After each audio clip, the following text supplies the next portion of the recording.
Hello students. तो आपका स्वागत है फिजिक्स वाया न्यूमेरिकल्स में। आज का जो अपना लेक्चर होगा तो वो बेस होगा इलेक्ट्रिक फ्लक्स पे। इससे पहले वाले लेक्चर में इलेक्ट्रिक फ्लक्स की बेसिक कैलकुलेशंस, किस तरह से फ्लक्स फाइंड किया जाता है और फ्लक्स की मतलब वैल्यू क्या है, फ्लक्स की न्यूमेरिकल वैल्यूज अलग अलग कंसेप्ट के लिए अलग अलग कैसी होती है ना। और इसके जो फ्लक्स के कंसेप्ट हैं उनको सीखा था किस तरह से फ्लक्स फाइंड आउट किया जाता है। तो आज उसी को कंटिन्यू करते हुए इलेक्ट्रिक फ्लक्स और जो गॉस थ्योरम, आज इसमें करेंगे अपन लेवल 2 टाइप के न्यूमेरिकल्स। और ये जो जितने भी न्यूमेरिकल्स अपन आज करेंगे तो प्रीवियस ईयर या लास्ट ईयर क्वेश्चन पूछे गए हैं, इन्हीं कंसेप्ट पे बेस होते हैं आपके पास। तो कंसेप्ट सीखना है अपने को, तो इलेक्ट्रिक फ्लक्स का किस किस तरह से किन किन न्यूमेरिकल्स में कंसेप्ट यूज किया जाता है, ठीक है ना। तो स्टार्ट करते हैं आज का अपना इलेक्ट्रिक फ्लक्स, और जो होगा आपके पास वाया न्यूमेरिकल्स, ठीक है। और तो टॉपिक है आपका electric flux and Gauss theorem level 2, ठीक है। लास्ट ईयर प्रीवियस ईयर जो भी क्वेश्चंस आए इन्हीं कंसेप्ट पे बेसिस आए, इन्हीं को अलग अलग तरीके से मॉडिफाइड करके एग्जाम से पूछा गया है, ठीक है ना। तो आपका जो पहला क्वेश्चन है यहाँ पर उसकी बात करें तो स्टूडेंट, जैसे इस न्यूमेरिकल में देखें कि आपको क्या दे रखा है, एक A B C D E F इस टाइप का एक वेज दे रखा है। और जो आपकी इलेक्ट्रिक फील्ड है वो एक्स एक्सिस में इस तरीके से कंटिन्यू लग रही है ना। ये जो लाइन दिख रही है आपको किसकी है, इलेक्ट्रिक फील्ड की। अब देखो आपको इसके हर फेज से, यानी कि जो भी जितने भी फेज इसके हैं सभी के थ्रू इलेक्ट्रिक फ्लक्स बताना है। तो फ्लक्स की जो बेसिक डेफिनेशन या फॉर्मूला था आपके पास क्या था, ई डॉट ए। अगर शेप आपके पास एकदम एग्जैक्ट है तो आप डायरेक्ट इसको यूज कर सकते हो, और ये होता है ई ए कोस थीटा। यहाँ पे थीटा किसके बीच का एंगल है, इलेक्ट्रिक फील्ड और एरिया। और एरिया कैसी क्वांटिटी है आपके पास, वेक्टर क्वांटिटी है। और अगर वेरिएबल होता है आपके पास तो अपन किस तरह से लिखते हैं, ई डॉट डी ए, है ना। तो ये दोनों आपके पास इलेक्ट्रिक फ्लक्स के फॉर्मूले हैं। तो सबसे पहले ये जो फेस दे रखा है, ठीक है ना, इसके हर एक फेस से आपको क्या चाहिए, इलेक्ट्रिक फ्लक्स चाहिए। तो मान लीजिए फर्स्ट फेस लेते हैं अपन, जैसे ए एफ बी, ठीक है ना। तो इसका डायग्राम बनाए एक बार, किस तरीके से आपको डायग्राम दे रखा है, इस फेस की बात करते हैं, ठीक है ना। तो कुछ इस तरीके से आपको डायग्राम दे रखा है, ठीक। और इस पे जो इलेक्ट्रिक फील्ड है आपके पास वो किस तरीके से जा रही है, इस तरीके से आपके पास इलेक्ट्रिक फील्ड लाइन है ना। तो डायग्राम में गिवन है। तो अब आपको इस फेस के थ्रू कि कितना फ्लक्स बाहर आएगा ये बताना है, ठीक है। कौन सा ये हो गया, ये हो गया ए, ये हो गया एफ, और ये हो गया आपके पास बी पार्ट, ठीक है। तो जस्ट अभी बात करते हैं फ्लक्स क्या है, ई डॉट ए या ई ए कोस थीटा, जहाँ पे थीटा होता है आपके पास ई और ए के बीच का एंगल। तो आपका ई यानी कि इलेक्ट्रिक फील्ड तो इस डायरेक्शन में है। और जो इसका एरिया वेक्टर होगा, अब देखिए फेस की बात करें तो आपको एक प्लेन सरफेस दिख रहा है। जो लास्ट लेक्चर में डिस्कस किया था कि प्लेन सर्किल के केस में, सॉरी प्लेन फिगर्स के केस में या 2D फिगर्स के केस में जो आपका एरिया वेक्टर होता है वो या तो आउटसाइड होता है, नॉर्मल इसके परपेंडिकुलर आउटसाइड या परपेंडिकुलर इनसाइड ले सकते हो आप, है ना। तो अब देखिए आपके पास इलेक्ट्रिक फील्ड इधर है, ठीक। और जो इसका एरिया वेक्टर इसके जस्ट परपेंडिकुलर है, यानी कि दोनों के केस में यहाँ पे थीटा कितना हो जाएगा, 90 डिग्री, ठीक है ना। आपका एरिया वेक्टर इधर होगा बाहर की ओर और इलेक्ट्रिक फील्ड इधर है, तो आपका थीटा कितना हो जाएगा, 90 डिग्री।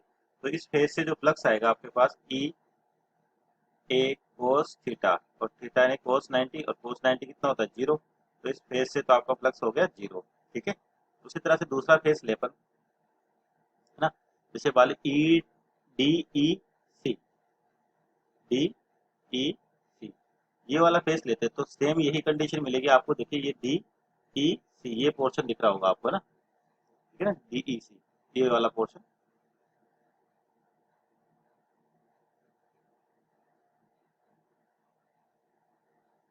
तो ये आपके पास डी ई सी, इस फेस से आपको फ्लक्स निकालना। अब देखिए इस वाले को भी देखोगे आपको एक प्लेन फिगर नजर आ रहा है, एक ट्राइंगल की तरह, है ना।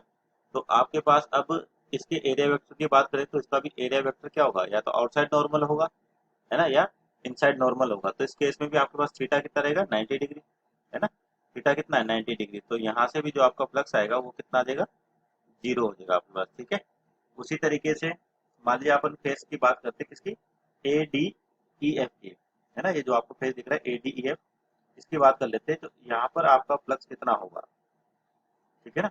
तो यहाँ देखो आपके पास ये शेप आपको ऐसे दिख रही है ना, और इलेक्ट्रिक फील्ड आपके पास इस डायरेक्शन में है इसी, ठीक। तो इसके एरिया वेक्टर की बात करें तो एरिया वेक्टर यानी कि इस वाले फेज के लिए तो इस साइड नॉर्मल आउटसाइड, है ना, या फिर आप एक डायरेक्शन लेना चाहते हो आप इधर भी ले सकते हो, कोई दिक्कत नहीं। तो इस केस में आपके पास जो थीटा होगा, यानी कि जो तीसरा केस ले रहे हैं अपन, कौन सा केस ले रहे हैं, ए डी ई एफ। ठीक है, तो इस केस में आपका जो इलेक्ट्रिक फील्ड है आपको इस डायरेक्शन में दिख रहा है।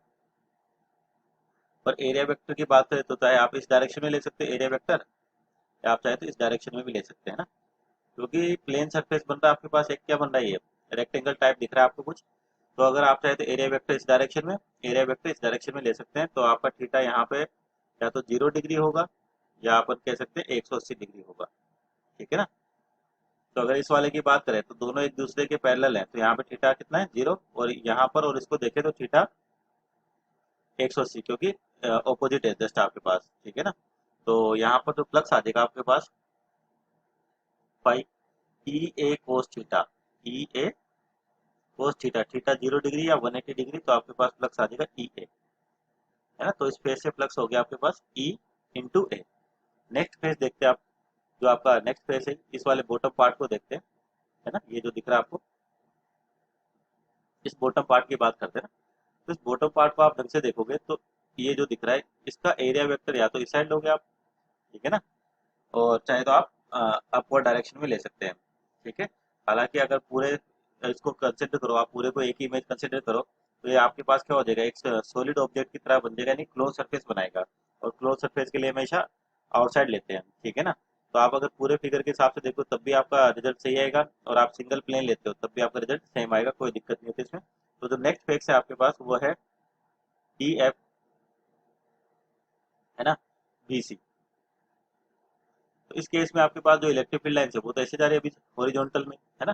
तो ये जो आपके पास यहाँ पर नीचे एरिया वेक्टर है, तो इनके बीच में भी आपके पास जो फील्ड लाइन दिख रही है, तो ये कितना एंगल होगा 90 डिग्री। कितना होगा इस केस में, थीटा होगा आपके पास वापस 90 डिग्री, यानी कि इस वाले फेज से आपका फ्लक्स वापस क्या हो जाएगा 0, क्योंकि कोस थीटा यानी कोस 90 कितना होता है 0, यानी कि इस फेज से भी आपका फ्लक्स हो गया 0।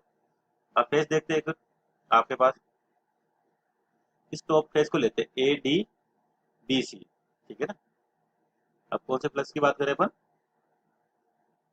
जो टॉप पे आपको दिख रहा है यहाँ पर, है ना, ए डी, ये जो वाला फेज दिख रहा है इसकी बात करें अपन, है ना। तो ये हो जाएगा आपके पास इस तरीके से। तो यहाँ पर आपको जो फेज दिख रहा है, लिख लेते हैं उसको एक बार, कौन सा फेज है, A D B C. A D B C को आपको कुछ इस तरीके से दिख रहा होगा ये, है ना, ऐसे जाता हुआ, और इस तरीके से आपके पास, और ये यहाँ पर एंगल दे रखा है आपको थीटा। ठीक है, एंगल कितना दे रखा है थीटा। अब देखो यहाँ पर अपन इसके एरिया वेक्टर की बात करें, तो एरिया वेक्टर आप सभी जानते हो कैसा होता है, नॉर्मल आउटसाइड, यानी कि इस तरीके से होगा इसका एरिया वेक्टर। इसकी डायरेक्शन ये होगी आपके पास, और ये एंगल कितना 90 डिग्री, क्योंकि इसके परपेंडिकुलर होता है। ठीक। तो अब अपना जो इलेक्ट्रिक फील्ड है आपके पास, वो इलेक्ट्रिक फील्ड की डायरेक्शन में जाता हुआ दिख रहा है आपको, हॉरिजॉन्टल इस तरीके से। ठीक है। तो अगर ये एंगल मिल जाए आपको, एंगल किसके बीच में चाहिए, ई और ए के बीच में, अगर ये थीटा होगा, तो आप इस डायग्राम ढंग से देखोगे तो ये जो हॉरिजॉन्टल लाइन दिख रही है, यानी कि इलेक्ट्रिक फील्ड लाइन दिख रही है, और ये भी हॉरिजॉन्टल सरफेस है, तो ये एंगल थीटा है, तो ये भी कितना होगा आपके पास, थीटा ही होगा। तो ये थीटा है तो कितना हो जाएगा, यहाँ से यहाँ तक कौन सा बचेगा, 90 माइनस थीटा, है ना। तो इसके लिए जो फ्लक्स हो जाएगा आपके पास इस फेज से, ई ए कोस 90 माइनस थीटा, तो ये आ जाएगा आपके पास ई ए कोस 90 माइनस थीटा होता है आपके पास साइन थीटा, तो ई ए साइन थीटा। तो ये हो गया इस वाले फेज से आपका फ्लक्स। तो ये अलग अलग फेज है आपके पास। बेसिक कंसेप्ट ध्यान रखें कि आपको एक तो एंगल निकालना होता है इलेक्ट्रिक फील्ड और एरिया वेक्टर के बीच का। ठीक है ना। अगर एंगल मिल जाता है तो आपके पास ई की न्यूमेरिकल वैल्यू गिवन होगी। एरिया, अगर आपको साइड के बारे में पता हो तो एरिया भी फाइंड आउट कर सकते हैं। तो सबसे इंपॉर्टेंट चीज होती है यहाँ पर एंगल देखने की, भाई आप एंगल कैसे देख रहे हो, किस तरीके से देख रहे हो, है ना। जैसे एक और एग्जांपल लेते हैं, आपके पास सपोज करिए इस तरह से आपके पास कोई भी सरफेस है ना, एक डिस्क मान लीजिए इस तरीके से है। ठीक, और इसकी इलेक्ट्रिक फील्ड लाइन आपको मान लीजिए दे रखी है कुछ इस तरीके से, E equal to E I cap. ठीक है, equal to E I cap, इसका मतलब इलेक्ट्रिक फील्ड लाइन्स आपकी आई डायरेक्शन में होंगी, यानी कि एक्स एक्सिस के अलोंग होगी। तो जो आपकी इलेक्ट्रिक फील्ड लाइन्स है वो कैसे होंगी, इस तरीके से, है ना। ठीक। तो ध्यान रखिए कई बार आपको इस तरह से लिखा होता है कि आपको ई की वैल्यू दे रखी ई आई कैप। अब देखिए simple E I cap direction बता रहा है, तो और ये कैसा टाइम के साथ देखो या डिस्टेंस के साथ देखो, तो जो इलेक्ट्रिक फील्ड है आपका नियत है, यानी कि कांस्टेंट इलेक्ट्रिक फील्ड है आपके पास। नियत कह सकते हैं कांस्टेंट इलेक्ट्रिक फील्ड, यानी कि टाइम के साथ इसमें कोई चेंज नहीं आ रहा। तो आपको कई बार लैंग्वेज लिखी होती है तो डायग्राम्स खुद बनाने होते हैं। ठीक है ना, कि आपको जो सरफेस दे रखा है वो एक्स वाई प्लेन में रखा हुआ है। ठीक है, सपोज करिए आपका जो सरफेस है, यानी कि इसका प्लेन है, जिस प्लेन में आपके पास ये डिस्क रखी हुई है, इस तरीके से, हाँ जी, इस तरीके से रखी हुई है डिस्क। ठीक है ना, ये हो गया आपके पास एक्स और ये हो गया आपके पास वाई। इस प्लेन में रखिए, सपोज करिए एक्स वाई प्लेन में आपकी डिस्क है। ठीक, और इलेक्ट्रिक फील्ड कुछ इस तरीके से है। तो आपका जो एरिया वेक्टर होगा या तो नॉर्मल आउटसाइड है ना, या नॉर्मल इनसाइड होगा आपके पास। तो जनरली अपन आउटसाइड ही लेके चलते हैं। इसका एरिया वेक्टर होगा बाहर की ओर। तो यहाँ पर जो थीटा आएगा आपके पास, वो कितना आएगा, 90 डिग्री। थीटा कितना दिख रहा है आपको, 90 डिग्री। और कोस 90 कितना हो जाएगा, 0। तो यानी कि फाइव हो जाएगा E A cos theta, that is cos 90। और कोस 90 की वैल्यू कितनी होगी आपके पास, 0। तो आपका फ्लक्स आ जाएगा यहाँ से भी 0। ठीक है ना।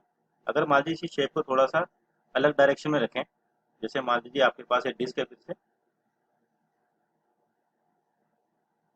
है ना, जो ये डिस्क है आपके पास यहाँ पर।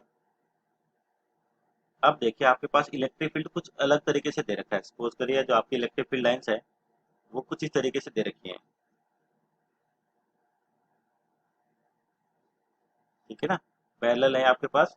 और इलेक्ट्रिक फील्ड लाइंस कुछ इस तरीके से गिवन है आपको। ठीक है, और इसके प्लेन की बात करें, इसके डिस्क की, तो आपका जो प्लेन होगा सपोज करिए इस तरीके से, और यहाँ पर एक्स वाई प्लेन लेते हैं अपन।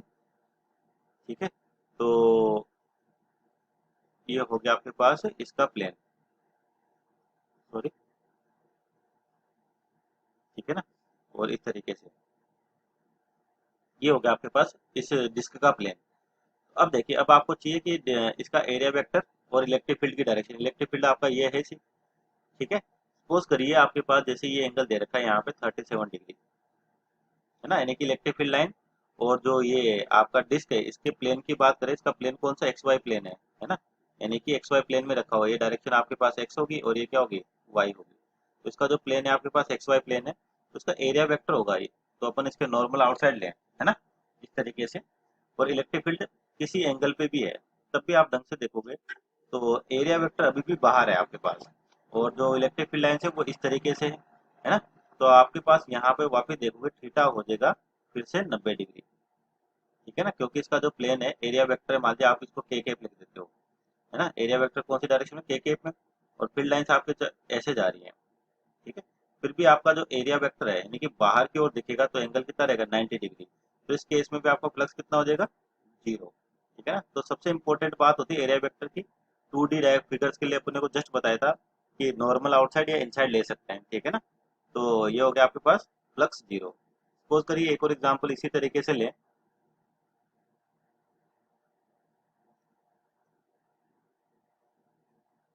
मान लीजिए आपके पास इस बार डिस्क रखी है थोड़ी सी इस टाइप में रखी हुई है ना।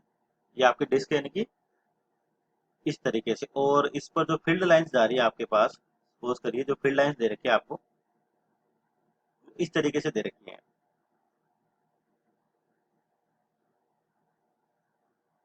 ये आपके पास होगी इलेक्ट्रिक फील्ड लाइंस। ठीक है, इस तरीके से दे रखी है।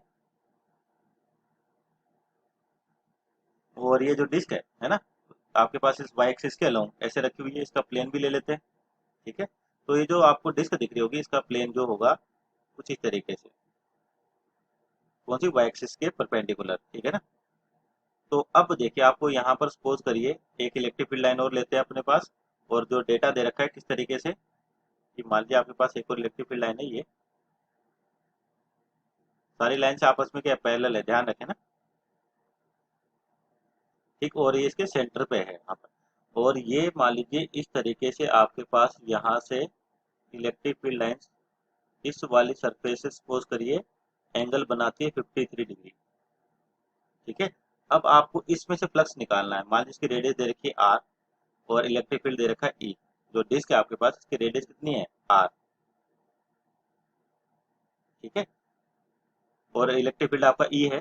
तो आपको जो फ्लक्स है ये निकालना है कि इसमें से कितना फ्लक्स होगा। तो formula E A cos theta. ठीक है ना, ई ए कोस थीटा।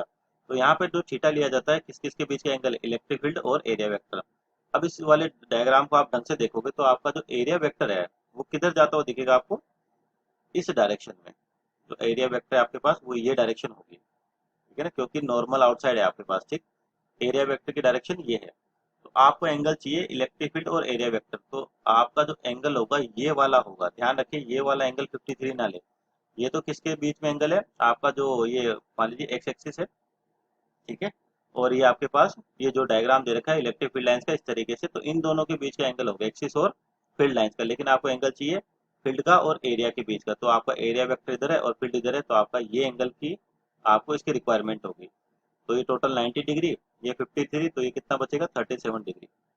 तो यहाँ पर जो फ्लक्स आ जाएगा आपके पास ई ए कोस 37, ठीक है। तो ये तो 4/5, ठीक है, सॉरी, ठीक है, 4/5 ई इंटू ए आपका अगर रेडियस दे देंगे तो पाई आर स्क्वायर। तो ये इसका फ्लक्स हो जाएगा। तो सबसे इंपॉर्टेंट चीज ये है कि आपके पास जो एंगल है वो इलेक्ट्रिक फील्ड और एरिया वेक्टर का ले, है ना। आपका डायग्राम किसी तरीके से भी आ सकता है, तो ये चीज ध्यान रखें ना। और न्यूमेरिकल्स देखते हैं इसके, मान लीजिए एक और न्यूमेरिकल लेते हैं। तो वाले क्वेश्चन की बात करते हैं। आपको क्या दे रखा है, हेमिस्फीयर है आपके पास, है ना, हेमिस्फीयर, ठीक। तो इसके आउटसाइड पे डेल्टा दूरी से एक चार्ज क्यू रखा हुआ है और इसकी रेडियस दे रखी है आपको आर। तो आपको मान लीजिए एक तो इसके पूरे सरफेस यानी कि टोटल सरफेस है ना, टोटल सरफेस, और आपका ये जो फ्लैट सरफेस है मान लीजिए फ्लैट सरफेस है, ठीक। और एक बचा आपके पास ये कर्व सरफेस, इस हेमिस्फीयर का ये कर्व सरफेस। तो इस कर्व सरफेस तीनों से ही आपको क्या मान निकालना है, टोटल फ्लक्स निकालना है। कर्व सरफेस से कितना निकलेगा बाहर, फ्लैट सरफेस से क्या आएगा, और टोटल सरफेस से क्या फ्लक्स आएगा आपके पास। तो इधर देखो टोटल सरफेस की बात करते हैं सबसे पहले। तो लास्ट लेक्चर में अपने ये देखा था कि अगर आपके पास कोई भी चार्ज है, या फिर जनरल कंसेप्ट है वापिस ध्यान रख लो, कि अगर आपके पास कोई भी क्लोज सरफेस होता है और उसके आउटसाइड पे कोई चार्ज रखा हुआ है, तो फिक्स है उसका फ्लक्स हमेशा कितना आता है, जीरो आता है, ठीक है ना। क्यों आता है जीरो, क्योंकि आपके पास जितनी लाइन्स एंटर करेंगी इलेक्ट्रिक फील्ड लाइन्स यहाँ से जो भी निकलेंगी, ठीक है, जितनी भी लाइन्स आपके पास इस तरीके से निकलेंगी सारी की सारी इसको क्रॉस करके बाहर निकलेगी, तो नेट फ्लक्स क्या हो जाता है, जीरो, ठीक है। तो ये तो पहला आंसर हो गया टोटल सरफेस का जीरो। लेकिन अब देखो कर्व सरफेस का पूछा है मान लो अलग से, और फ्लैट सरफेस का पूछा है, तो इसके लिए आप डायरेक्ट जीरो नहीं ले सकते, है ना। तो इस डायग्राम को मान लीजिए दोबारा बनाए या इसी में देख लेते हैं कि अगर आपका चार्ज आउटसाइड है तो इसको क्लोज करने के लिए क्या करते हैं अपन, एक इमेजिनरी गॉसियन सरफेस अज्यूम करते हैं। सपोज करिए आपके पास एक गॉसियन सरफेस अज्यूम की अपन ने, और इस चार्ज को इस सरफेस के अंदर क्लोज कर दिया पूरे पर, ठीक है। सिमेट्रिक आपके पास जैसे नीचे सेम टू सेम वैसी ही सरफेस ऊपर होगी। तो ये तो हो गया आपके पास गॉसियन सरफेस, ठीक है। तो गॉस लॉ क्या कहता है कि अगर आपके पास कोई भी क्लोज सरफेस है तो उससे जो फ्लक्स बाहर आता है वो आता है क्यू बाई एप्सिलॉन नॉट, ठीक है ना। कोई भी क्लोज सरफेस है या किसी भी शेप का है आपके पास, तो उससे जो फ्लक्स बाहर आता है आपका वो होता है क्यू बाई एप्सिलॉन नॉट, ठीक है ना। तो यहाँ पर क्यू दे रखा है आपको capital Q upon epsilon naught, यानी कि ये आपके पास परमिटिविटी। अब देखो तो ये तो हो गया किसके थ्रू, गॉसियन सरफेस, यानी कि जो पूरा सरफेस है ये अपन ने इसको क्लोज किया तो उससे जो फ्लक्स निकलेगा वही आएगा। तो जितना फ्लक्स मान लिया आपके पास, इसको अपन ने 200 में डिवाइड किया, ये सरफेस वन है, ठीक है, और इसको बोलते हैं सरफेस टू। तो सरफेस वन और सरफेस टू से जो नेट फ्लक्स आएगा उसकी वैल्यू हो जाएगी क्यू बाई एप्सिलॉन नॉट। तो अपन नीचे सरफेस वन की बात करते हैं, मान लो सरफेस वन की बात करें, तो सरफेस वन से जो फ्लक्स निकलेगा बाहर आपके पास टोटल कितना है, क्यू बाई एप्सिलॉन नॉट। तो जितना ऊपर जाएगा उतना ही नीचे आएगा, यानी कि इस प्लस का हाफ तो आपके पास एस वन सरफेस से जाएगा। एस वन का मतलब ध्यान ना पूरा हेमिस्फीयर, ठीक है। और ये कितना होना चाहिए, जीरो। अब यहाँ देखो इस एस वन सरफेस में आपके पास फ्लैट सरफेस और कर्व सरफेस, यानी कि इसको क्या लिख सकते हो आप, ठीक है ना। इस चीज का ध्यान रखें कि जो पाई एस वन है, पाई एस वन ये होगा pi flat surface plus pi curve surface, ठीक है ना। बराबर क्या होना चाहिए, जीरो। ये जो आपके पास है क्योंकि इसमें से टोटल फ्लक्स कितना हो गया, जीरो। तो यहाँ से क्या कह सकते हो आप, जो पाई एफ है वो क्या होगा, माइनस ऑफ पाई कर्व, ठीक है ना, माइनस ऑफ पाई कर्व्ड होगा आपके पास, यानी कि एक दूसरे के साइन आपके पास जस्ट ऑपोजिट होंगे। आप चाहे तो पाई कर्व बराबर -5 फ्लैट सरफेस भी लिख सकते हो, ठीक। तो अब देखो आपके पास ये दोनों एक दूसरे के जस्ट ऑपोजिट है, तो यानी कि और टोटल कितना आपके पास यहाँ से कितना निकलना चाहिए, Q by two epsilon naught. तो इसका मतलब अगर फाइव एफ आपके पास कितना होगा, Q upon two epsilon naught, तो फाइव कर्व कितना हो जाएगा आपके पास, minus Q upon two epsilon naught. ठीक है, अब इसमें देख लेते हैं प्लस माइनस किसको लें, ये भी इंपॉर्टेंट चीज है। ठीक, तो देखो अब यहाँ से मान लिया आपके पास जो प्लेट सरफेस है, ठीक है, इस तरीके से डायग्राम दे रखा है आपको, की और चार्ज क्यू है। तो प्लेट सरफेस पे देखोगे आप कि चार्ज आपको या फील्ड लाइंस एंटर करते हुए दिख रही है ना, और जब ये आगे जाएंगी तो कर्व सरफेस से आपको ऐसा लगेगा ये लाइंस किधर निकल रही है, बाहर निकल रही है। ठीक है, तो अगर आपको डायरेक्शन ऑफ साइन कन्वेंशन की बात करें या फिर न्यूमेरिकल्स में वैसे लिख के देता है जब भी क्वेश्चन आएगा आपके पास, या ये रिलेशन लिखा होगा। अगर मान लो आप जो इस प्लेट सरफेस की बात करें तो प्लेट के लिए तो आपको क्या दिख रहा है कि जो लाइंस आ रही है वो एंटर करते हुए दिख रही है इस प्लेट सरफेस पे ना। ठीक है, और नीचे वाले कर्व सरफेस को देखोगे तो आपको लगेगा फील्ड लाइंस इससे बाहर जा रही है। ठीक, तो अगर आप इनसाइड एंटर करते हुए फ्लक्स को क्या लेना चाहते हो, नेगेटिव लेना चाहते हैं, यानी कि फाइव एफ का मान अगर मान लिया आपके पास minus Q by two epsilon naught, यानी कि माइनस किसको ले लिया अपन ने, प्लेट सरफेस को, तो फिक्स है कि कर्व सरफेस से कितना आएगा आपके पास, ये आ जाएगा प्लस का Q by two epsilon naught. ठीक है, और आपका जो फ्लक्स होता है बेसिकली ये स्केलर क्वांटिटी होती है, डायरेक्ट आपके पास क्या होती है, स्केलर क्वांटिटी, यानी कि इसको डायरेक्ट ऐड किया जा सकता है और डायरेक्ट सब्ट्रैक्ट किया जा सकता है ना। तो अब दोनों को ऐड करोगे आप, इस वाले को और इस वाले को, तो आपका जीरो आना चाहिए। चाहे आप यहाँ पर अगर साइन कन्वेंशन नहीं दे रखा और अपने अकॉर्डिंग बताना चाहते हैं तो फिक्स है कि मैग्नीट्यूड तो दोनों का सेम आएगा। अब एक पॉजिटिव होगा दूसरा उसके जस्ट ऑपोजिट है तो वो नेगेटिव होगा, तो इस चीज का भी ध्यान रखना है आपको कि अगर एक पॉजिटिव है तो दूसरा क्या होगा, नेगेटिव। और नेट फ्लक्स कितना होना चाहिए, जीरो। ठीक है, तो ये गलती जो करते स्टूडेंट इसी में ऐसे करते हैं कि आपको आउटसाइड चार्ज दे रखा है, मान लीजिए आपसे फ्लैट सरफेस से पूछा और कर्व सरफेस है, तो दोनों का भी क्या बता देते हैं, जीरो। लेकिन जीरो कब होगा, इस पूरे सरफेस के लिए अगर कोई भी क्लोज सरफेस रखा है उसके आउटसाइड क्यू चार्ज है तो नेट फ्लक्स जीरो होगा आपके पास। ऐसा नहीं है कि भाई यहाँ से इस प्लेट सरफेस से भी जीरो हो जाएगा, इस कर्व सरफेस से भी जीरो होगा, दोनों का फ्लक्स मिला के नेट कितना होना चाहिए, जीरो। तो ये इस चीज का ध्यान रखना है आपको कि आप जीरो ना लिख दे डायरेक्टली। ठीक है, टोटल फ्लक्स भले ही जीरो लेकिन इस सरफेस पे और इस सरफेस पे फ्लक्स आपका जीरो नहीं है। ठीक, तो ये था आपके पास एक और क्वेश्चन। और देखते हैं इसके कंसेप्ट के कि किस किस वैरायटी के क्वेश्चंस पूछे गए हैं। तो ध्यान रखिए ये इस कंसेप्ट पे बहुत क्वेश्चंस आ चुके हैं आपके पास अलग अलग डायग्राम से। एक और न्यूमेरिकल लेते हैं। तो इस डायग्राम देखो आप, आपके लिए क्या दे रखा है, a charge Q is uniformly distributed, आपके पास दे रखा है कि charge Q is uniformly distributed on a ring of radius R, a sphere of equal radius r is constructed with its center at the periphery of the ring. Find the flux of the electric field through the surface of sphere. तो देखो आपको ये जो language दे रखी है इसका क्या scene है आपके पास कि आपको क्या दे रखा है, चार्ज क्यू है ना, वो इस रिंग पर यूनिफॉर्मली डिस्ट्रीब्यूटेड यानी कि समांतर। ठीक है, और इस रिंग के सेंटर से, और इसकी रेडियस कितनी दे रखी है आपको, आर दे रखी है। तो इस रिंग के सेंटर से है ना, एक सेंटर और मानते हुए मान लीजिए आर दूरी के बराबर एक स्फीयर बनाया आपने। ठीक है ना, ये क्या है आपके पास, स्फीयर। ठीक, तो आपको बताना है कि flux of electric field through the surface of sphere, यानी कि सरफेस दिख रहा है आपका जो स्फीयर है इससे कितना फ्लक्स बाहर आएगा। ठीक है, तो सबसे पहले आपके पास देखो इधर ये रिंग है यानी कि ओपन सरफेस है, ध्यान रखें, ये स्फीयर है यानी कि क्लोज सरफेस हो गया आपके पास, ये क्लोज सरफेस। तो इस क्लोज सरफेस के अंदर अगर आपको चार्ज मिल जाए तो आपके पास जो फ्लक्स निकालने का तरीका क्या है, या तो ई डॉट ए या फिर Q in upon epsilon naught, यानी कि इस सरफेस पे, यानी कि जो स्फीयर दे रखा है इसके सरफेस पे कितना चार्ज इनक्लोज हो रहा है उसकी वैल्यू मिल जाए, यानी कि आपके पास ये पोर्शन दिख रहा होगा जो ये रिंग का इसके अंदर है, स्फीयर के अंदर है, यानी कि इस पोर्शन में अगर आपको चार्ज की वैल्यू मिल जाए तो आप डायरेक्ट यहाँ से क्या बता सकते हो कि इसका फ्लक्स कितना होगा। तो सबसे पहले ये देखिए कि आपके पास फ्लक्स कितना होगा, या फिर बोलते इस वाली ए बी लाइन पर चार्ज कितना होगा, इसको देखते हैं। ठीक है, सपोज करिए अपन ने ओ वन को मिला दिया, उसी तरह से एक परपेंडिकुलर बाइसेक्टर या फिर बोलो ए बी, इनको मिला दिया।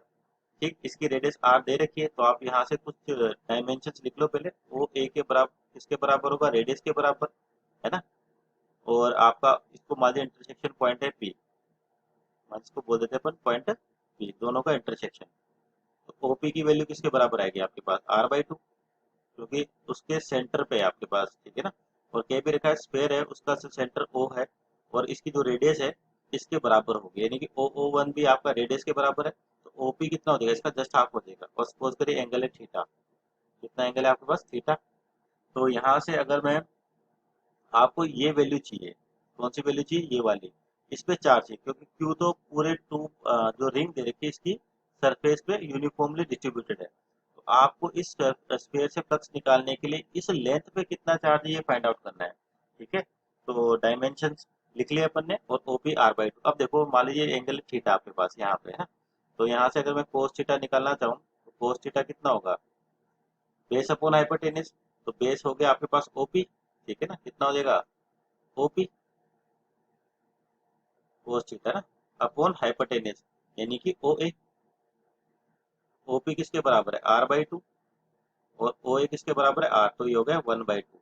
तो यहाँ से आपके पास कोस थीटा आ गया 1/2, और 1/2 क्या लिख सकते हो, कोस पाई/3 डिग्री। पाई/3 नहीं, कोस 60 की वैल्यू कितनी होती है, 1/2, तो कोस से कोस कैंसिल आउट, तो यहाँ से थीटा आ गया आपके पास, क्या आ जाएगा, पाई/3, है ना। तो अब देखिए अगर आपको एंगल मिल चुका है थीटा, ये एंगल है थीटा, तो ये भी फिक्स से बराबर ही होगा, तो टोटल एंगल कितना हो जाएगा, 2 थीटा हो जाएगा आपके पास। अब आपको अगर थीटा पता है तो आप क्या निकाल सकते हो, theta equal to arc upon radius है, तो आपको ये आर्क मिल जाएगी, कितनी लेंथ की आएगी। तो आप क्या, थीटा इक्वल टू क्या होता है आपके पास, आर्क अपॉन रेडियस, तो theta equal to arc upon radius.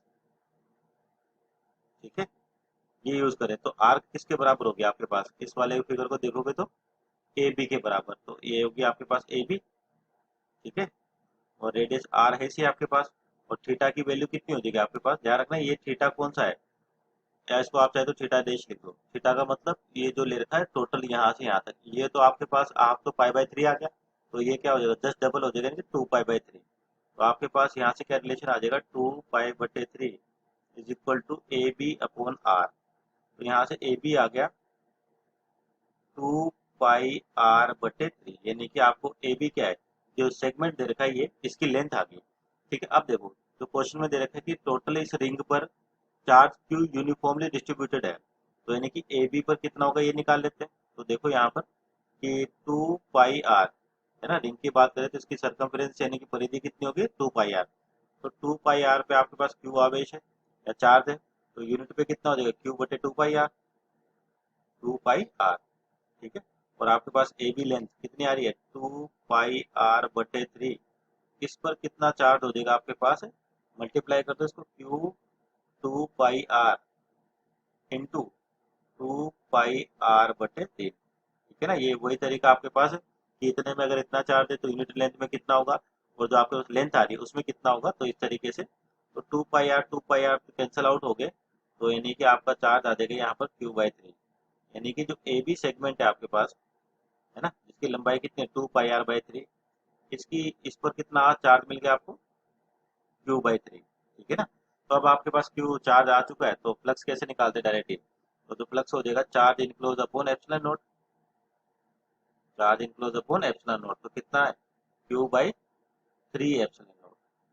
तो ये इसका आंसर हो गया। ठीक है, तो ध्यान रखिए ये कुछ स्टैंडर्ड क्वेश्चंस है या एक वेराइटीज है जिनसे, जिनके टाइप से आपके पास क्वेश्चंस बनाए जाते हैं। जैसे फ्लक्स निकालने के दो तरीके, एक तो ई डॉट है, लेकिन यहाँ पर ना तो आपको ई दे रखा है, ना ही एरिया के बारे में कंफर्मेशन है। अगर मान लीजिए आप एरिया निकाल भी लेते हैं तो लेकिन इलेक्ट्रिक फील्ड नहीं गिवन है, तो अपन कौन सा, जो दूसरा तरीका है कि इस सरफेस पे, यानी कि जो स्फेयर है आपके पास, इस स्फेयर के अंदर कितना चार्ज इंक्लोज हो रहा है वो निकाल लेते हैं। तो ज्योमेट्री से अपन ये लेंथ निकाल सकते हैं, और अपने को पता है टोटल 2 पाई r पे आपको चार्ज क्यू दे रखा है, तो इस लेंथ पे कितना आएगा, उसी के अकॉर्डिंग जो चार्ज इस पे आएगा वही आपका क्या होगा, इस सरफेस के अंदर इनक्लोज होगा। तो इनक्लोज चार्ज की वैल्यू कितनी है, Q/3। ठीक है ना, तो यानी कि स्फेयर से कितना फ्लक्स आ जाएगा, Q/3 एप्सिलॉन नॉट। ओके, और देखते हैं न्यूमेरिक, तो इधर देखिए आपका एक नया न्यूमेरिकल। ठीक है, यहाँ पर क्या हो रहा है कि इलेक्ट्रिक फील्ड लाइन्स आपके पास इस तरीके से फ्लो कर रही है, एंटर कर रही कौन से, और बाहर निकल रही है।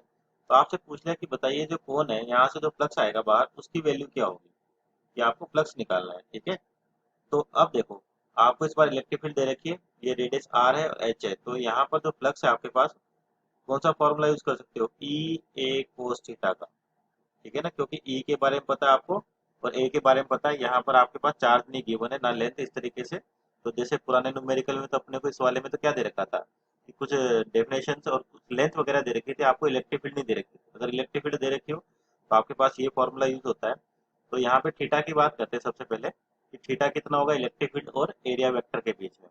तो अगर आप ध्यान से देखोगे इस न्यूमेरिकल को, है ना, तो यानी कि जब इलेक्ट्रिक फील्ड इधर आ रही है और ये आपके पास कौन है ना, सॉलिड कौन, ठीक है, कौन दे रखा है। तो यानी कि अगर आपको एरिया चाहिए तो एरिया कैसे निकालते हैं अपन, कि सामने से देखोगे इसको, यानी कि कोन को देखोगे आप, तो ये जो एक ट्रायंगुलर शेप होगी आपके पास इस तरीके से, ये निकल के आएगी, ठीक है ना। जो आपके पास शेप है वो कुछ इस तरीके से होगी, ठीक। और जिसमें आपको क्या दे रखा है, ये तो हाइट एच है इसे आपके पास, और ये इसकी रेडियस आर, तो यहाँ से यहाँ तक आर होगा, तो ये टोटल 2r हो जाएगा, ठीक। अब इस चीज को देखो कि आपके पास जो फील्ड लाइंस हो रही है, यानी कि अगर मैं फील्ड लाइंस की डायरेक्शन अंदर बनाता हूँ, है ना, एक क्रॉस में बना देते हैं इस चीज को समझने के लिए। आपके पास इलेक्ट्रिक फील्ड लाइंस अंदर की ओर, यानी कि इस प्लेन को सामने से देख रहे हैं आप, तो सामने से देखोगे आपको इसमें इलेक्ट्रिक फील्ड लाइंस एंटर करती हुई दिखेगी, और अपन जानते हैं क्रॉस का मतलब क्या होता है, इनसाइड, ठीक है ना। तो अब आपके पास यहाँ पर इलेक्ट्रिक फील्ड लाइंस किधर है, अंदर की ओर, और ये जो ट्रायंगल दिख रहा है ना, इसका एरिया वेक्टर क्या होगा, या तो आप चाहे तो इलेक्ट्रिक फील्ड की डायरेक्शन में ले सकते हो, या चाहे तो जस्ट ऑपोजिट इलेक्ट्रिक फील्ड ले सकते हो, ठीक है ना। तो अब देखो, तो यहाँ पर थीटा की वैल्यू या तो 0 डिग्री होगी, या चाहे तो आप 180 डिग्री ले सकते हो, कोई दिक्कत नहीं, है ना। क्योंकि आपका एरिया इस ट्रायंगल की बात करेंगे, यानी कि जो एरिया दिखेगा आपको प्रोजेक्ट होगा यहाँ पर, ठीक है ना। जैसे सॉलिड कौन है तो सारी तरफ से क्या होगा, बैलेंस होगा आपके पास या सिमेट्रिक होगा। तो जस्ट क्या किया, इसके प्लेन को अपन ने इलेक्ट्रिक फील्ड के प्लेन को अंदर कर दिया, और कितने एरिया पे गिर रही होगी, तो ये इसके इतने एरिया पे गिर रही होगी। और बेस है आपके पास, बेस भी दिख रहा है अपने को, तो इसका भी आपके पास क्या होगा, जो एरिया वेक्टर होगा वो इस डायरेक्शन में होगा, फील्ड इधर है, तो एंगल 90 डिग्री हो गए, तो यहाँ से तो फ्लक्स बिना बताए आप कह सकते हो कि 0 आएगा, है ना। लेकिन इस वाले सरफेस से कितना आएगा इसकी वैल्यू निकालते हैं, तो थीटा या तो 0 डिग्री या 180 डिग्री, तो फ्लक्स हो गया आपके पास ई ए, है ना। कोस जीरो कितना होता है 1, या कोस 180 लेते तो -1, तो आपने को तो खैर मैग्नीट्यूड बताना है। तो इलेक्ट्रिसिटी की वैल्यू ई दे रखी है, और एरिया कितना हो जाएगा इसका आपके पास, तो ये ट्राइंगल दिख रहा है, ट्राइंगल का एरिया होता है half base into height, half base into height, base कितनी इसकी रेडियस, और हाइट कितनी एच। तो आपने को केवल इधर इस वाले ट्राइंगल का एरिया मिल रहा है, और ऐसा ही जस्ट इधर है तो डबल कर देंगे, यानी कि टोटल एरिया हो जाएगा, 2 से मल्टीप्लाई कर दो तो 2 से 2 कैंसिल आउट, तो यानी कि सिंपल होगा ई आर एच, है ना। और इस ये जो एरिया लिखा है इसका एक और नाम होता है जिसको अपन बोलते हैं प्रोजेक्टेड एरिया, ठीक है ना। इसको क्या बोलते हैं, प्रोजेक्टेड एरिया।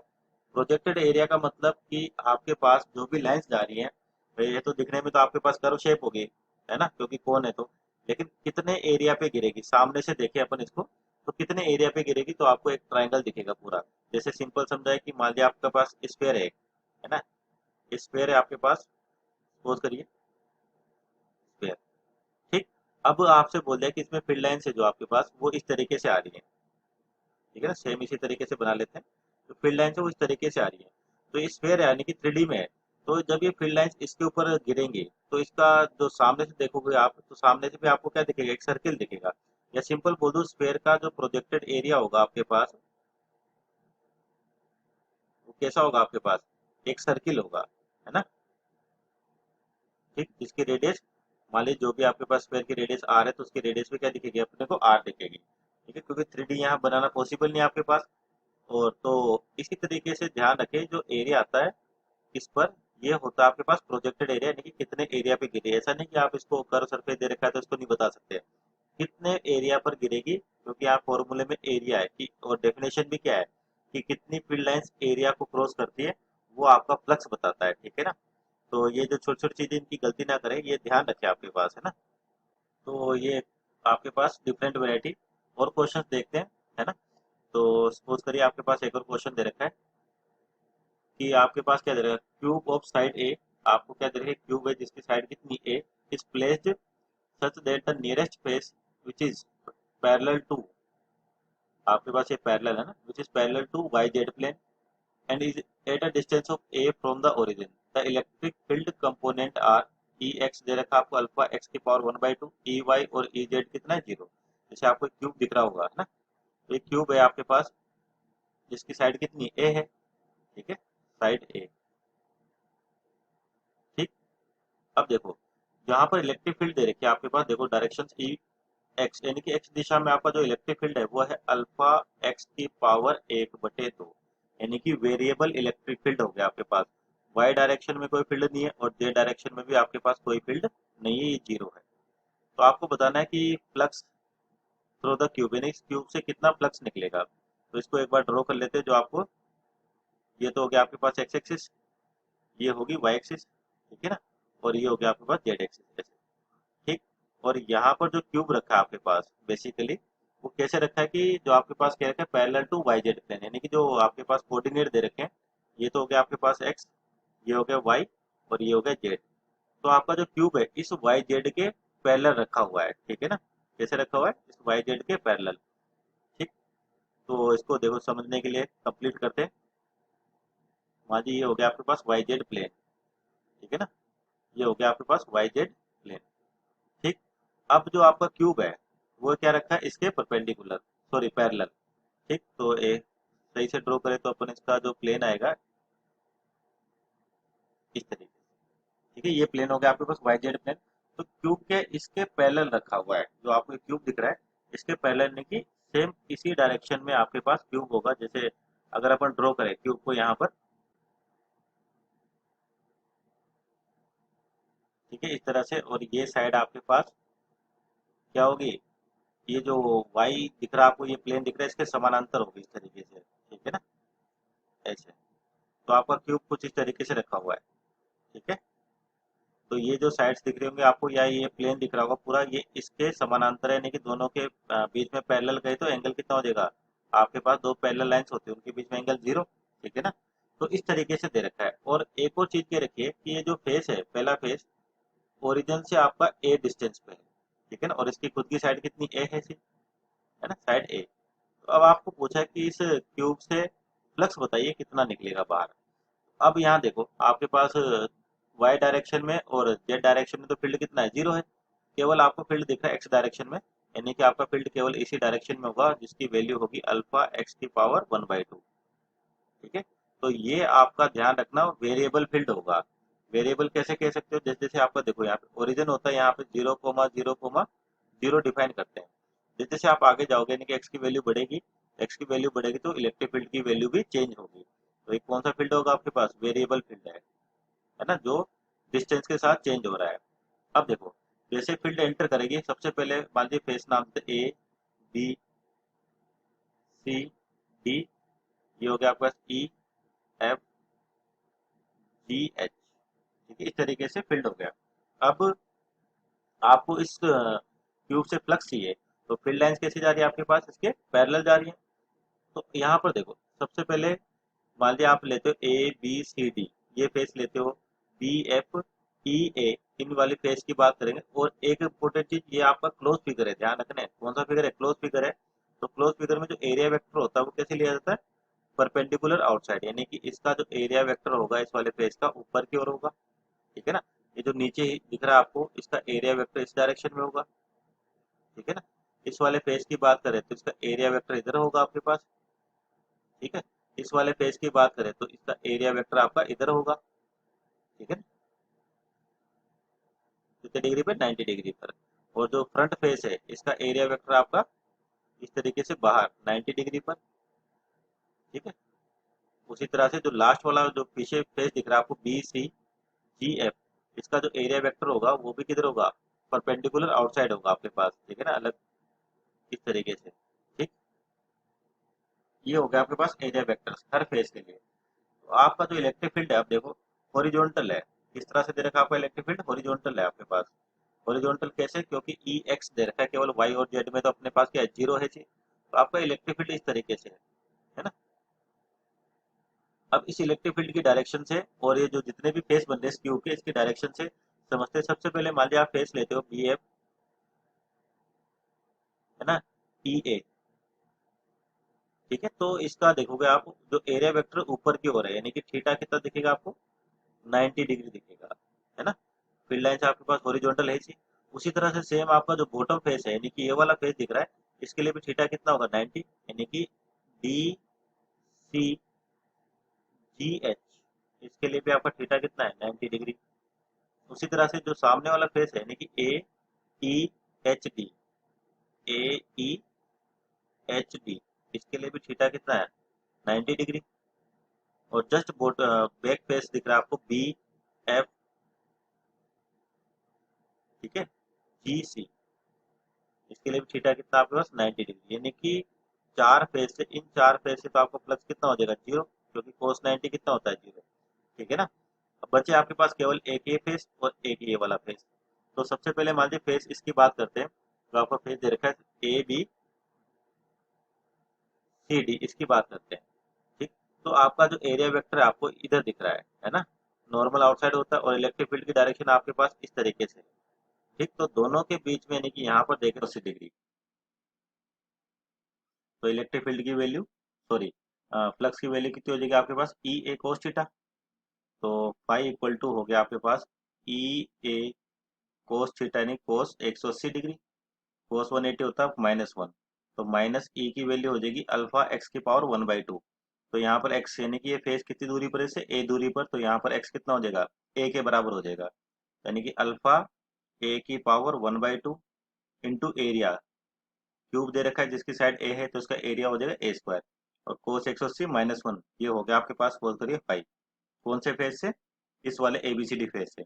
अब बात करते हैं इस वाले फेज की FEHG की, है ना। तो फेज FEHG इसकी बात करते हैं। तो इस केस में देखो आपका जो एरिया वेक्टर है वो नॉर्मल आउटसाइड दिख रहा होगा आपको इस तरीके से। तो इलेक्ट्रिक फील्ड और इसके बीच में एंगल कितना है, आपका इलेक्ट्रिक फील्ड इसी डायरेक्शन में, ठीक है, जो यहाँ पे दिख रहा है आपको, है ना। तो इसका एरिया वेक्टर भी आपके पास इसी डायरेक्शन में है। तो अगर दो वेक्टर पैरेलल होते हैं आपके पास, तो उनका जो एंगल होता है वो कितना 0 डिग्री, ठीक है। ये हो गया आपके पास एरिया वेक्टर की डायरेक्शन। तो यानी कि इस केस में थीटा तो हो जाएगा आपके पास 0 डिग्री, है ना।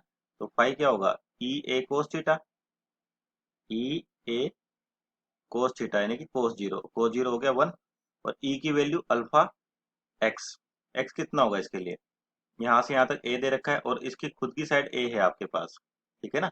तो ए और ए कितना हो जाएगा 2A, यानी कि इसकी वैल्यू होगी आपके पास एक्स की 2A, इसकी पावर 1/2, और एरिया ए स्क्वायर, है ना। और कोस ये तो होगी आपके पास 1, तो सपोज कर इसको फाई 2 बोल देते हैं, इसको फाई 1 बोल देते हैं। तो आपका जो फ्लक्स है, नेट फ्लक्स है फाई नेट, ठीक है। चार फेज से तो आपका जीरो है, इसी बचे दो फेज, इसका मान लीजिए फाई 1 फाई 2, स्केलर क्वांटिटी होती है, डायरेक्ट ऐड कर सकते हैं अपन, फाई 1 प्लस फाई 2, ठीक है। तो फाई 1 की वैल्यू है माइनस अल्फा, है ना, ए स्क्वायर, और ए की पावर 1/2, यानी कि ए लिख सकते हो आप इसको ए की पावर 1/2 प्लस 2, यानी कि 5/2, ठीक है। प्लस फाई 2 कितना आपके पास अल्फा, ठीक, √2, यानी कि 2 को अलग ले लेते हैं, यहाँ पे पास पावर 1/2, √2, ए की पावर 1/2 और ए स्क्वायर, तो वापस कितना हो जाएगा, ए की पावर हो जाएगी आपके पास 5/2, ठीक है। तो यहाँ से क्या कॉमन आ रहा है आपके पास, अल्फा कॉमन ले लेते हैं ना, और ए की पावर 5/2 कॉमन लेते हैं, तो अल्फा ए की पावर 5/2, और अंदर कितना बचेगा √2 -1। तो ये इसका फाई नेट आ गया आपके पास, ठीक है। तो ये इसका आंसर हो गया। तो ध्यान रखें, आपको इस तरह से भी क्वेश्चन आते हैं, तो वेरिएबल फील्ड के आते हैं, उस केस में प्लस कैसे निकालते हैं, ये चीजें अपन ने यहाँ डिस्कस कर रहे हैं, ठीक है।